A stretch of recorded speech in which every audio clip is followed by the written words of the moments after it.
Finally the most awaited video Honda amaze के pros and cons शुरू करता है प्रॉब्लम से। मुझे ऐसा लगता है कि इसकी जो फ्रंट सीट्स है वो बहुत कंफर्टेबल है। आप लॉन्ग ड्राइव्स पे जाते हो तो आपको बहुत बढ़िया कंफर्ट लेवल्स मिलता है। साइड बोल्स्टर्स भी बहुत अच्छा है। जो सीट का जो फर्मनेस है ना वो भी परफेक्ट है। बहुत ज्यादा सॉफ्ट नहीं है, बहुत ज्यादा हार्ड नहीं है। लॉन्गर जर्नीज में फटीग नहीं होता आपको। बट इसका अंडर थाई सपोर्ट ना उतना बढ़िया नहीं है। अंडर थाई सपोर्ट में इतना इश्यू नहीं होगा आपको अगर आपका हाइट 5'7", 5'6" से कम है। बट उसके ऊपर अगर है या even if it is more than 6 feet, under Thai support है, उसका नीड महसूस होने वाला है। उसके साथ साथ जो मुझे एक बहुत बड़ा प्रॉब्लम दिखा है इस कार में, जो सीट को आगे पीछे करने का जो लीवर होता है और जो मोशन होता है, राइट, वो बहुत लिमिटेड है। वो मोशन काफी लिमिटेड है। अब ये क्यों है? क्योंकि वो रेयर जो पैसेंजर्स है उनको स्पेस बढ़ाना चाहते थे, इसीलिए उन्होंने जो मोशन है उसको रिड्यूस कर दिया। सेकंड जन अमेज में बहुत ज्यादा पीछे जाता था सीट, यहाँ पे बहुत लिमिटेड है। और जो टॉल पैसेंजर्स है ना उनको बहुत अनकंफर्टेबल लगेगा। होंडा के जितने भी प्रोडक्ट्स हैं उनके एर्गोनॉमिक्स परफेक्ट होते हैं। आप बैठ जाते हो कार में, आपको ज्यादा टाइम नहीं लगता है एडजस्ट होने के लिए। बट ये जो उन्होंने डिसीजन लिया है कि इसका जो मोशन है वो काफी लिमिटेड होगा, I don't know why they have taken that. और अगर आपका हाइट 6 के ऊपर है, एक बार टेस्ट ड्राइव में ये नोटिस कर लीजिए। सेकंड इशू है सीवीडी ट्रांसमिशन को लेके। इसमें आपको सबसे स्मूथेस्ट ऑटोमेटिक ट्रांसमिशन मिलता है। इसी प्राइस रेंज में अगर आप कंपटीशन की बात करते हो, आपको सब लोग एएमटी ऑफर करते हैं। बट अगर स्मूथनेस की बात करें, CVT is always going to be better than AMT gearbox, specially अगर आप सिटी कंडीशंस में चलाते हो। बट इसमें आपको सबसे ज्यादा रबर बैंड इफेक्ट फील होगा। इनफैक्ट इसका जो रबर बैंड इफेक्ट है वो होंडा एलिवेट या सिटी से ज्यादा है। क्यों, मैं आपको एक बार समझा देता हूँ। जो सीवीडी ट्रांसमिशन है वो ये भी डिपेंड करता है कि इंजन में कितना पावर है। अमेज में आपको 1.2 लीटर का आता है आईवीटेक इंजन, एलिवेट में 1.5 का आता है, सिटी में भी 1.5 का आता है। तो आपको पावर निकालने के लिए एक्सेलरेट करना पड़ता है, ओवरटेक करने के लिए थोड़ा ज्यादा एक्सेलरेट करना पड़ता है, क्योंकि ये 1.2 लीटर का इंजन है, छोटा इंजन है, 1.5 नहीं है। और उसी पावर में जब वो जनरेट होने लगता है तब आपको वो रबर बैंड इफेक्ट फील होता है। रबर बैंड इफेक्ट वो फीलिंग है जहां पे आपको ऐसा लग रहा है कि पावर आने वाला है बट पावर नहीं आता है, थोड़ा डिले होता है, फिर उसके बाद पावर आने लगता है। अब ये जो एक्सपीरियंस है ये यूजुअली ऐसे इंजन्स में ज़्यादा आपको फील होंगे जिसमें इंजन का पावर डिलीवरी जो है उतना ज़्यादा स्ट्रांग नहीं है। इसका पावर डिलीवरी डिसेंट है, बट आपको याद रखना है कि रबर बैंड इफेक्ट एक ऐसा चीज़ है जो आपके एक्सपीरियंस को चेंज करेगा। तो अगर आप ड्राइव करना पसंद करते हो, ओवरटेक बहुत ज़्यादा करते हो, तो एक बार टेस्ट ड्राइव में देख लीजिए if this is okay for you और नॉट। मुझे एक बात नहीं समझता है होंडा का, वो ये है कि क्रूज कंट्रोल वो ओनली टॉप एंड वेरिएंट में ऑफर करते हैं। अभी उनका रीजनिंग ये है कि देखिए हमें टॉप मॉडल में एडास मिलता है और क्रूज कंट्रोल यहाँ पे आपको नॉर्मल वाला कोई भी वेरिएंट में नहीं मिलता है, ओनली एडाप्टिव क्रूज कंट्रोल मिलता है। और एडाप्टिव क्रूज कंट्रोल के लिए एडास चाहिए। एंड जैसे मैं आपको बता रहा था, एडास ओनली टॉप वेरिएंट में आता है। बट मेरा मानना है कि कम से कम इनके जो वी वेरिएंट है उसमें नॉर्मल वाला क्रूज कंट्रोल आप दे सकते थे, क्योंकि ये बहुत बढ़िया हाईवे कार है। बहुत लोग इस कार को खरीदने के बाद हाईवे पे चलाएंगे क्योंकि इसके जो बैक सीट्स है वो कंफर्टेबल है, बूट मिलता है आपको। तो क्रूज कंट्रोल एक ऐसा फीचर है जो आप अपने कस्टमर्स को ऑफर कर सकते थे। ये सेम प्रॉब्लम मैंने एलिवेट में भी देखा है, जहाँ पे आपको सनरूफ जैसे फीचर्स मिलते हैं बट क्रूज कंट्रोल नहीं मिलता। और अब क्रूज कंट्रोल के लिए आपको टॉप वेरिएंट ZX ही लेना पड़ता है। सो होंडा को ये डेफिनेटली कंसिडर करना चाहिए उनके लोअर वेरिएंट्स में भी नॉर्मल क्रूज कंट्रोल देने के लिए। नेक्स्ट चीज जो मुझे पसंद नहीं है वो ये है कि बहुत सारे फीचर्स मिसिंग है। बट मैं ये भी मानता हूँ कि होंडा ने जो मोर मच नीडेड फीचर्स है वो ऑफर किया, कोई बात नहीं है। But features like armrest could have been offered.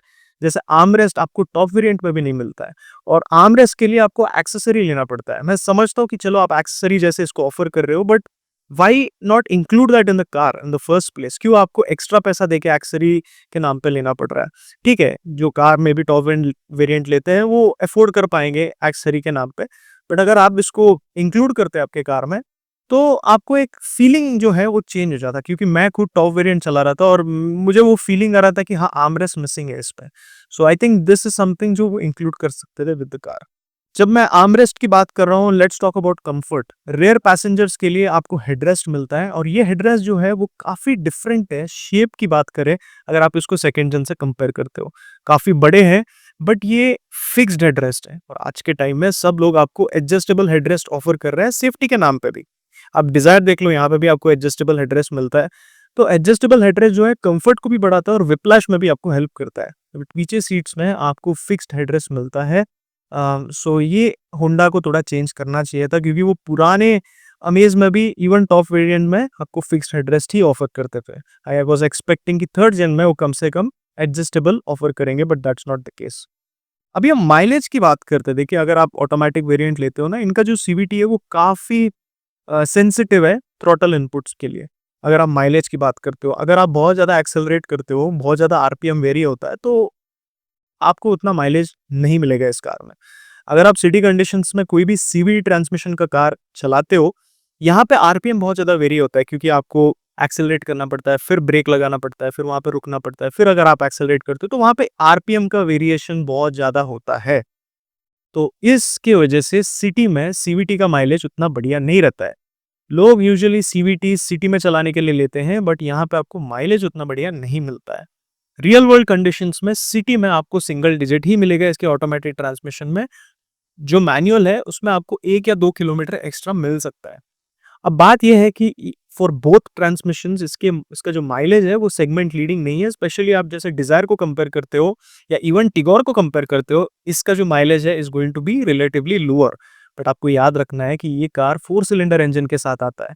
सो जहाँ पे आप पावर और स्मूथनेस में एडवांटेज मिल रहा है आपको, वहाँ पे आप माइलेज में थोड़े पॉइंट्स लूज करोगे, तो ये आपको पता रहना चाहिए। एंड हाईवे की बात करें, आपको बढ़िया माइलेज मिलेगा दोनों, ऑटोमेटिक में भी और मैनुअल में। क्योंकि ऑटोमेटिक में अगर सीवीटी की बात करें, यहाँ पे हाईवे में चलाने के टाइम आरपीएम स्टेबल रहता है, तो यहाँ पे आपको माइलेज भी बढ़िया बढ़िया मिलता है। How much mileage you ask? आपको 19 तक मिल सकता है इस पे। मैं मानता हूँ कि जो इंटीरियर का प्लास्टिक होता है जो होंडा यूज करते हैं, वो दिखने में उतना बढ़िया नहीं रहता है। ऐसा लगता है कि आपको क्वालिटी वाइज उतना अच्छा नहीं है, बट ये कभी अच्छे से एज करेंगे, आपको रैटलिंग का इश्यूज नहीं होता है होंडा के कार्स में। स्पेशली आप वेंट्स देख लो, बहुत अच्छे क्वालिटी के वेंट्स हैं। मैं आपको काइलैक के रिव्यू में बता रहा था कि हाँ, क्वालिटी अच्छा है, बट वेंट्स के जो क्वालिटी है वो उतने बढ़िया नहीं है। तो वो यूनिफॉर्मिटी आपको होंडा के कार्स में मिलता है, काफ़ी यूनिफॉर्म होता है डिज़ाइन। बट ऐसे एलिमेंट्स हैं यहाँ पे, थोड़ा वो चेंज कर सकते थे। पियानो ब्लैक के एलिमेंट्स थोड़ा और अच्छे से यूज़ कर सकते थे। क्रोम फिनिश एलिमेंट्स यूज़ कर सकते थे अंदर, थोड़े कैबिन को अपलिफ्ट करने के लिए। वो मुझे उतना फ़ील नहीं हुआ है होंडा अमेज़ में, काफ़ी सिंपल लगता है। ये बहुत लोगों को पसंद भी आएगा, बहुत लोग सिंपल डिज़ाइन को पसंद करते हैं। बट अगर आप प्रीमियमनेस की बात करते हो, मुझे नहीं लगता है होंडा अमेज़ स्टॉक में आता है। अभी टिगोर का भी अपडेट हो चुका है विद फ्लोटिंग इंफोटेनमेंट सिस्टम, वो काफ़ी प्रीमियम लगता है। औरा भी बहुत अच्छे इंटीरियर क्वालिटी और डिज़ाइन ऑफ़र करता है। इवन डिज़ायर की अगर बात करते हो तो काफ़ी प्रीमियम लगता है। सो होंडा अमेज़ थोड़ा मतलब इम्प्रूव कर सकता था उनके डिज़ाइन एलिमेंट्स में। आप एलिवेट को देख लो, सिमिलर डिज़ाइन है, बट आपको वो वुड फिनिश या पियानो ब्लैक के एलिमेंट्स नहीं मिलता है इस कार में। So it does feel like it is downgraded a bit, but ये पर्सनल चॉइस है, पर्सनल टेस्ट है। अगर आपको पसंद आता है तो आप कमेंट सेक्शन में हमें बता सकते हो। अभी सबसे इम्पोर्टेंट क्वेश्चन है कि इसका इंसुलेशन कैसा है? क्योंकि एलिवेट में इतना नॉइज़ आता था, हमारे जो कम्युनिटी मेंबर्स हैं वो ये एक्सपेक्ट कर रहे थे कि अमेज़ में भी इसी तरह का नॉइज़ आएगा। द गुड न्यूज़ इज़ कि होंडा ने बहुत ज़्यादा मेहनत किया है इसके नॉइज़ को रिड्यूस करने के लिए, और ये फ़ील होता है जब आप चलाते हो। सिटी कंडीशंस में स्लो स्पीड्स में बाहर का जो नॉइज़ है वो नहीं आता है कैबिन में। Honda has worked really hard, और मैं इसको पूरी तरह से एक्सप्लेन नहीं करूँगा कि what steps they have taken to reduce the noise insulation, but as a customer जो आपको पता रहना चाहिए, नॉइज़ इंसुलेशन ठीक-ठाक है। मैं ठीक-ठाक है इसीलिए बोल रहा हूँ क्योंकि जब आप हाई स्पीड पे जाते हो, still there is some sort of road noise that can be heard, and wind noise जो है इज़ डिसेंट, बट जो नॉइज़ इंसुलेशन है in general is quite good. मैं ये बोलूँगा कि ये एलिवेट से बहुत ज़्यादा बेटर है, बट ये टाटा के कार्स जितने बढ़िया नॉइज़ इंसुलेशन ऑफर नहीं करते इवन टुडे। सो ये आपको पता रहना चाहिए, and actually it is good कि होंडा ने नॉइज़ इंसुलेशन को इम्प्रूव किया है। इसका जो 1.2 लीटर इंजन है ना, ये बहुत ज़्यादा नॉइसी होता है एट हायर आरपीएम्स। हाँ, स्पोर्टी भी साउंड करेगा, बट सबको वो स्पोर्टी फीलिंग नहीं चाहिए। बहुत लोग हाईवे पे रिलैक्स करके चलाना चाहते हैं, और हाईवे पे जब आप 100 पे जाते हो या 80-90 पे जाते हो, तो ये नॉइज़ आना स्टार्ट होता है इंजन से। और सबसे बैड पॉइंट इसका ये है कि इसमें आपको बॉनेट के नीचे इंसुलेशन नहीं मिलता है, और इसकी वजह से जो इंजन का नॉइज़ है वो कैबिन के अंदर आता है। It's not because of the noise insulation, problem ये है कि उन्होंने बॉनेट में इंसुलेशन दिया ही नहीं, और ये देना चाहिए था। और मुझे लगता है कि ये एक बहुत इंपॉर्टेंट सा चीज़ है, स्पेशली उनके लिए जो रिलैक्स करके हाईवे में चलाना चाहते हैं। अगर आपको वो साइलेंट कैबिन चाहिए, you don't want that engine noise, और हाईवे में चलाते हो, तो एक बार आप टेस्ट ड्राइव में एक्सपीरियंस कर लीजिए if you can adjust with this और नॉट। अभी आपको बेस मॉडल में 14 इंच के व्हील्स मिलता है। इस सेगमेंट में मुझे लगता है कि कम से कम मिनिमम 15 इंच का व्हील्स देना चाहिए था कंपनी को। लुक्स भी बढ़ जाता और आई थिंक ओवरऑल कार का जो डायनामिक्स है वो भी बढ़िया रहता, बट होंडा हमेशा 14 इंच के व्हील्स ही दे रहा है उनके बेस वेरिएंट्स में। माइलेज में ये डेफिनेटली इंप्रूव करेगा, बट अगर आप लुक्स चाहते हो और वो बिग व्हील्स चाहते हो आपके कार में, वो आपको नहीं मिलने वाला है, क्योंकि 14 इंच के व्हील्स काफ़ी छोटे होते हैं आज के टाइम पे। अभी मैं एक बहुत अनयूजुअल सा कॉन बताने वाला हूँ। पता नहीं कितने हमारे कम्युनिटी मेंबर्स ने ये ऑब्जर्व किया है। इसका जो साइड मिरर है ना, ये डोर पे माउंटेड है, ठीक है? डोर और फेंडर के एरिया में माउंटेड है। तो क्या होता है ना, इससे साइड मिरर का जो विजिबिलिटी है वो कम हो जाता है। अब एलिवेट में भी सेम है, बट एलिवेट में उतना विजिबिलिटी का इश्यू नहीं आता है, क्योंकि ये एसयूवी है, बहुत ऊँचा बैठते हो आप, तो आपको जो ओवरऑल विजिबिलिटी है वो मैनेज हो जाता है। बट अमेज़ में ना शॉर्टर ड्राइवर जो होते हैं, उनको प्रॉब्लम हो सकता है इससे, क्योंकि जो साइड मिरर का विजिबिलिटी है वो उतना बढ़िया नहीं। मैं हमेशा बोलता हूँ कि होंडा का जो विजिबिलिटी है इज़ वेरी नाइस। एर्गोनॉमिक्स के साथ उनका विजिबिलिटी भी बहुत अच्छा रहता है। आपको सब कुछ ईज़िली विजिबल रहता है, जो फ्रंटल विजिबिलिटी है वो बहुत बढ़िया रहता है। But I was very surprised कि होंडा ने इस तरह से पोज़ीशन किया है साइड मिरर को। स्टाइलिश तो लगता है with lane watch camera, I don't know क्या रीज़न था उनका। बट शॉर्टर राइडर्स के लिए ये थोड़ा प्रॉब्लम हो सकता है। If your height is less than 5'6", एक बार देख लीजिए साइड मिरर का visibility, if it is good for you और नॉट। ओके, नेक्स्ट प्रॉब्लम है कि यहाँ पे आपको रेडार बेस्ड एडास नहीं मिलता है। इसका जो कैमरा बेस्ड एडास है वो सारे कंडीशंस में काम नहीं करता है। अगर विजिबिलिटी बहुत पुअर है, then ADAS does not work really well, और आप इसको अगर कुछ भी कवर हो जाता है उसका कैमरा, तो वो काम नहीं करता है, क्योंकि ये कैमरा बेस्ड एडास है। रेडार बेस्ड एडास काफ़ी एक्सपेंसिव होता है, और मैं मानता हूँ कि होंडा का ये डिसीजन था कि वो कैमरा बेस्ड एडास ऑफर करेंगे, क्योंकि आपको कोई भी कार इस सेगमेंट में एडास ऑफर नहीं कर रहा है। थोड़ा अफोर्डेबल यूनिट है, क्योंकि कैमरा के थ्रू ये काम कर रहा है। अच्छी बात है कि आपको इस प्राइस में एडास मिल रहा है, कोई कंपटीशन आपको ऑफर नहीं कर रहा है। बट याद रखना है आपको कि ये रेडार बेस्ड एडास नहीं है, और इसका जो एफिशिएंसी होता है या जो वर्किंग होता है वो उतना सुपीरियर नहीं होता है जितना एक रेडार बेस्ड एडास का होता है। अभी हम अच्छी चीज़ों की बात करेंगे। अब यहाँ पे बहुत सारे पॉइंट्स हैं, हमें इसके गुड पॉइंट्स की अगर बात करें, और यहाँ पे हमारे जो होंडा के जो फैंस हैं या जो बेवकूफ़ लोग हैं, वो इस वीडियो को एंड करके गलत कमेंट करके चले जाएँगे। पूरा वीडियो एंड तक जो देखते हैं वो सेंसिबल व्यूअर्स, उनके लिए मैं वीडियो बनाता हूँ। सो हम गुड पॉइंट से शुरू करेंगे। पहला इंपॉर्टेंट पॉइंट है एयर कंडीशनिंग सिस्टम। अब मैंने काइलैक में बोला था कि इसका एसी अच्छा है, बट उतना अच्छा नहीं है। बट अमेज़ का जो एसी है ना वो बेस्ट है। मतलब सेगमेंट में ऐसा एसी कोई भी ऑफर नहीं करता आपको। जो फैन स्पीड है वो बहुत अच्छा है। अ, बहुत बढ़िया है, specially even for the people sitting at the back. ये कैबिन को इमीडिएटली कूल कर देता है, इंस्टेंट कूल कर देता है, मैक्स कूल का फंक्शन मिलता है। वो जो अगर टेम्परेचर बहुत हार्श है ना, जैसे आप बहुत बहुत ज़्यादा हॉट कंडीशंस में रहते हो, तो आपको अमेज़ की एसी में कोई इश्यू नहीं होगा, ये हमेशा अच्छे से काम करेगा। इस कार का विजिबिलिटी बेस्ट है। आप एक बार इस कार को चलाओ, आपको है ना ऐसा लगेगा कि आप एसयूवी चला रहे हो। इसके पुराने जो सेकंड जनरेशन अमेज़ है, उसमें भी विजिबिलिटी बढ़िया था, इसमें और भी अच्छा है। आपको बॉनेट पूरी तरह से विजिबल है, large windshield, lot of light entering the cabin, good choice of colours. I think visibility इस कार का फ्रंटल विजिबिलिटी बेस्ट है, कोई भी कार इसको मैच नहीं कर सकता है। मुझे इसका व्हील का डिज़ाइन बहुत पसंद आया। आप व्हील कैप का भी डिज़ाइन देख लो, एलॉय का भी डिज़ाइन देख लो, डायमंड कट एलॉय का भी डिज़ाइन देख लो, बहुत बढ़िया लगता है। Very simplistic, very elegant design. Even आप बेस मॉडल लेते हो जो यहाँ पे आपको व्हील कैप ये ऑफर करते हैं, वो काफ़ी अच्छा है, क्लासी है। इवन सेकंड जेन अमेज़ से बहुत ज़्यादा बेटर है। सेकंड जेन अमेज़ का व्हील कैप का डिज़ाइन मुझे इतना पसंद नहीं आया था, बट अगर आप इसका बेस मॉडल भी लेते हो ना, फिर भी उसका जो व्हील कैप का डिज़ाइन है वो बहुत बहुत अच्छा है। अभी बिल्ड क्वालिटी की बात करते हैं। बहुत लोग कमेंट करके बोल रहे थे कि जब आप इस कार को टेस्ट करोगे, इसके बिल्ड क्वालिटी को टेस्ट करो, बताओ कि डोर्स कितने हेवी है। न्यू अमेज़ का जो डोर का थर्ड वाला साउंड है ना, वो काफ़ी ज़्यादा इम्प्रूव्ड है सेकंड जेन से। सेकंड जेन बहुत लाइट लगता था। मैं पहले भी बोलता था कि मारुति और इसमें कोई डिफरेंस नहीं है, सेकंड जेन अमेज़ मारुति की कार जैसी लगता है। थर्ड साउंड की बात करें या बिल्ड क्वालिटी की बात करें, बट थर्ड जेन का जो बिल्ड क्वालिटी है वो बहुत ज़्यादा सुपीरियर है। इसीलिए मैं बोलता हूँ कि आप सेकंड और थर्ड जेन में एक ऑप्शन चूज़ करना चाहते हो, तो थर्ड जेन की तरफ जाओ, बहुत ज़्यादा इम्प्रूव्ड है, वर्थ पेइंग एक्स्ट्रा 1 लाख, क्योंकि आपको वो बिल्ड क्वालिटी भी मिलता है। मुझे अमेज़ के कलर्स बहुत ज़्यादा पसंद है। आप ऑब्सिडियन ब्लू देख लो, वो ब्राउन कलर जो है, व्हाइट पर्ल व्हाइट जो कलर है, रेड कलर है, बहुत क्लासी कलर्स है। ऐसे नहीं कि बहुत ज़्यादा वाइब्रेंट कलर्स है, यूथ के लिए इन्होंने बनाया। काफ़ी क्लासी और मैच्योर्ड कलर्स इन्होंने यूज़ किया और इंटीरियर का जो डिज़ाइन और एलिमेंट जो कलर कॉम्बिनेशंस है वो भी बहुत अच्छे से मैच करता है। पहली बात तो Amaze is a very good looking car, ये उसका एक बहुत बड़ा एडवांटेज है, बहुत प्रीमियम लुकिंग कार है। मुझे नहीं लगता है कि कोई कार इसको लुक्स पे मैच कर सकता है और उसके साथ जो कलर्स इन्होंने आपको ऑफ़र किया है वो बहुत बढ़िया है। जो 172 एमएम का ग्राउंड क्लियरेंस है वो काफ़ी अच्छा है, मैंने बहुत ज़्यादा टेस्ट किया है खराब रास्तों में चला के विथ फुल लोड, कहीं भी बॉटम आउट नहीं हुआ। So that is something which I really like on this car.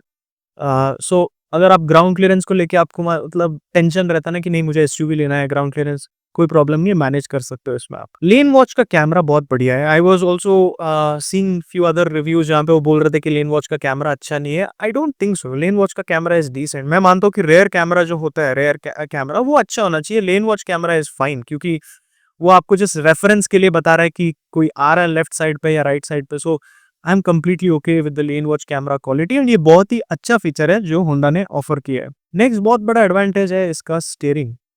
इसका स्टीयरिंग आपके लिए एडवांटेज भी हो सकता है, डिसएडवांटेज भी हो सकता है क्योंकि लो स्पीड्स में भी ये बहुत हैवी लगता है। ठीक है, अब मैं काइलैक चला रहा था जो बहुत ज्यादा लाइट फील होता है सिटी कंडीशंस में, ये वैसा नहीं है, ये हैवी फील होगा आपको। और डिजायर आप चलाओ या हुंडई का कोई भी कार चलाओ, उससे बहुत ज़्यादा हेवी फ़ील होता है एंड मुझे ये बहुत ज़्यादा पसंद है क्योंकि जब हेवी होता है ना स्टीयरिंग तो आपको अच्छा फ़ील आता है। Even if the feedback is not very good, जो हेवी स्टीयरिंग है उसको थोड़ा बहुत कॉम्पेंसेट कर लेता है। जब फीडबैक भी नहीं आता है, स्टीयरिंग भी बहुत लाइट होता है तो आपको मज़ा नहीं आता चलाने। सो यहाँ पे मुझे ये पसंद है, अगर आपको ये अच्छा नहीं लगता है, हेवी स्टीयरिंग से आपको प्रॉब्लम है, एक बार टेस्ट ड्राइव में देख लीजिए, शायद आपको ये पसंद नहीं आएगा। इसका जो प्राइसिंग है वो परफेक्ट है। बेस मॉडल मैं देखता हूँ बहुत सारे रिव्यूज़ में कि बेस मॉडल बहुत ज़्यादा हाई है, कंपटीशन को आप कंपेयर करते हो, बट फीचर्स भी तो देख लो। बेस मॉडल में सब कुछ मिलता है आपको, कोई भी ब्रांड आपको सारे फीचर्स ऑफर नहीं करता है बेस मॉडल में। ये बोलना कि यार बेस मॉडल का प्राइसिंग अच्छा नहीं है, कंपटीशन से बहुत ज़्यादा है, ये बिल्कुल गलत है। आप ये भी देखो कि फीचर्स कैसा ऑफर कर रहा है होंडा, तो इस बात में मैं 100% होंडा को सपोर्ट करता हूँ। जो बेस मॉडल का जो प्राइसिंग है वो बहुत अच्छा है considering the features that they are offering. इसका जो बूट स्पेस है at 416 litres is spaced really well. I think second best boot space है ये इस सेगमेंट में और आपको कभी प्रॉब्लम नहीं होगा if you going on long journeys. इसके boot space is one of the other point जो इसको एक बहुत बढ़िया फैमिली कार बनाता है। अगर आपका फैमिली है, हाईवे में ज्यादातर चलाते हो, बूट को लेके आपको कभी प्रॉब्लम नहीं होने वाला है। नेक्स्ट एडवांटेज है इसका सस्पेंशन, बहुत अच्छे से इन्होंने ट्यून किया है। अभी is even better than second gen. खराब रास्तों में छोटे मोटे जो बम्स होते हैं वो आपको फील नहीं होने वाला है, बड़े जो पॉटहोल्स होते हैं वो भी बहुत अच्छे से ये मैनेज कर लेता है। और दूसरी बात, इसका सस्पेंशन से वो क्लंक साउंड नहीं आता है, काफी साइलेंटली काम करता है सस्पेंशन, ये भी मैंने नोटिस किया है। It has to maybe do with the insulation जो इन्होंने होंडा ने इंप्रूव किया है, बट वो नॉइस नहीं आता। सस्पेंशन का भी तो नॉइस इंपॉर्टेंट चीज है, आपको जो पता रहना चाहिए, वो आपको इसमें उतना फील नहीं होगा। नेक्स्ट एडवांटेज है इसका क्लच बहुत ज्यादा लाइट है। एक डिसएडवांटेज भी है कि क्लच का ट्रैवल जो है वो बहुत ज्यादा लॉन्ग है, very long travel clutch, but light है क्लच, तो इसीलिए मैं इसको एडवांटेज बोलता हूँ। एक बार देख लीजिए क्योंकि क्लच का ट्रैवल लॉन्ग है, तो if you are okay with that then it is fine. नहीं तो बस मैं ये पॉइंट आपको इसीलिए बताता हूँ, नोटिस कीजिए, क्योंकि मे बी आपके ओपिनियंस बहुत ज्यादा वेरी करेंगे मेरे से। ये मेरे ओपिनियंस में इसीलिए आपको बताता हूँ क्योंकि अगली बार जब आप टेस्ट ड्राइव पे जाते हो ना तो आप ये सब रिलेट कर पाओगे, चेक कर पाओगे, हाँ इसने मुझे यही सब बताया है, क्या मैं भी ये फील कर रहा हूँ या नहीं। इसीलिए मैं आपको हमेशा बोलता हूँ कि आप भी एक बार एक्सपीरियंस कर लीजिए। ये रिव्यू में मैं ये नहीं बोलता कि मेरे सजेशंस को पूरी तरह से आपको कंसिडर करना चाहिए, बट मेरे सजेशंस को आप रेफरेंस जैसे यूज करो ताकि आप सही डिसीजन ले लो। ठीक है, मेरा काम है ऑनेस्ट ओपिनियंस देना और मैं होंडा को बहुत ज़्यादा बैश कर रहा हूँ आज, बट उसका मतलब ये नहीं कि आई हेट होंडा या आई हेट अमेज। अमेज बहुत बढ़िया कार है, बट मेरा काम है जो मेरे ऑनेस्ट एक्सपीरियंस है वो आपको के बताना। मैं कोई ब्रांड को फेवर नहीं करता हूँ एंड ना ही मैं किसी ब्रांड को सपोर्ट करना चाहता हूँ। मेरा काम है रिव्यू करना और ऑनेस्टली आपको बताना, क्योंकि मैं मानता हूँ कि कार एक वन टाइम इन्वेस्टमेंट है, बहुत ज़्यादा पैसा लगता है और सही डिसीजन लेना बहुत ज़रूरी है। और यहाँ पे मैं इतना बड़ा रेस्पॉन्सिबिलिटी अगर ले रहा हूँ to close to 1 lakh people who have supported me right now, then मेरा काम है आपको अच्छे से सजेस्ट करना और help you take the right decision. इनका service quality is very good. Mostly service quality anyways very भी होता है, ऐसा नहीं है कि हमेशा अच्छा रहता है, बट जितना मैंने देखा है होंडा का service quality is actually very good, very responsive. In fact one of the best. मैं इसको मारुति के लेवल पे रखता हूँ, नेक्सा के लेवल पे रखता हूँ, क्योंकि इनका होंडा का जो सर्विस है वो काफी प्रोफेशनल है। ये एक ही कार है जिसमें आपको एडास मिलता है। इस सेगमेंट में कोई भी कार आपको एडास ऑफर नहीं करता है, तो ये इसके लिए एक बहुत बड़ा बेनिफिट पॉइंट है। इसका जो विजिबिलिटी है वो बहुत अच्छा है। प्रोजेक्टर एलईडीज मिलता है आपको। Night visibility is actually very good. बहुत सारे रिव्यूअर्स इस पॉइंट को इग्नोर करता है, बट मैं इसको इंक्लूड करना चाहता था कि विजिबिलिटी बहुत बढ़िया है। ऐसा कोई मेजर चेंजेस नहीं करना पड़ेगा आपको आफ्टर मार्केट में जाके। इसका जो रेयर सीट कंफर्ट है वो बेस्ट है, क्योंकि इसका रिक्लाइन एंगल बहुत अच्छा है एंड जो सीट भी है वो सही है। इसका फर्मनेस काफी अच्छा है। लॉन्ग ड्राइव्स में भी आपको फिटिंग नहीं होगा। आर्मरेस्ट भी मिलता है। इसके ब्रेक्स अच्छे हैं, वेरी न्यूट्रल, आई मीन ऐसा स्ट्रॉन्ग बाइट नहीं है, प्रोग्रेसिव है। बहुत ज़्यादा कॉन्फिडेंस आता है आपको जब इसके ब्रेक्स यूज़ करते हो। और इसका जो हैंडलिंग है वो काफ़ी न्यूट्रल है, ऐसा नहीं कि शार्प फील होता है। अब बहुत ज़्यादा एन्जॉय नहीं करोगे, बट ये काफ़ी प्रेडिक्टेबल है। सो अगर आप एक अच्छा फैमिली कार लेना चाहते हो तो ये बहुत अच्छा ऑप्शन है आपके लिए। इसका एक पूरा डिटेल्ड रिव्यू वीडियो मेरे चैनल में बहुत जल्दी आने वाला है, सब कुछ कवर करूँगा मैं उसमें। ये बस एक प्रोस एंड कॉन्स वाला वीडियो था जो मैं बनाना चाहता था, बट ये एक इन्फॉर्मेटिव वीडियो है जहाँ पे कमेंट्स भी बहुत इंपॉर्टेंट है। अगर आपको लगता है कोई भी पॉइंट गलत है, अगर आप अमेज़ ओन करते हो, तो प्लीज़ हमें कमेंट सेक्शन में बताइए, हम सब जानना चाहेंगे आपसे। अभी मैंने कार कंसल्टेशन का प्रोग्राम स्टार्ट किया है। अगर आपको कुछ भी जानना है, कंफ्यूजन हो रहा है कार्स को लेके, पर्सनली मेरे से आप कनेक्ट करना चाहते हो कॉल पे और व्हाट्सएप चैट पे, आप मुझे कॉन्टैक्ट प्रख्यात@gmail.com में मेल कर सकते हो। मैं आपको बताऊंगा कि how to get in contact with me. पूरी तरह से हेल्प करूंगा, आपके इंश्योरेंस में पैसा बचाऊंगा, पीडीआई पे आपको मैं हेल्प करूंगा, असिस्ट करूंगा, एक्सेसरीज में भी आपको मैं सपोर्ट दूंगा। तो लेट्स कनेक्ट देयर। बहुत अच्छा लगा आप सबसे बात करके। प्लीज मेरे इंस्टाग्राम को भी फॉलो कीजिए and I will see you again. Take care, always drive safe, wear your seat belt. Bye.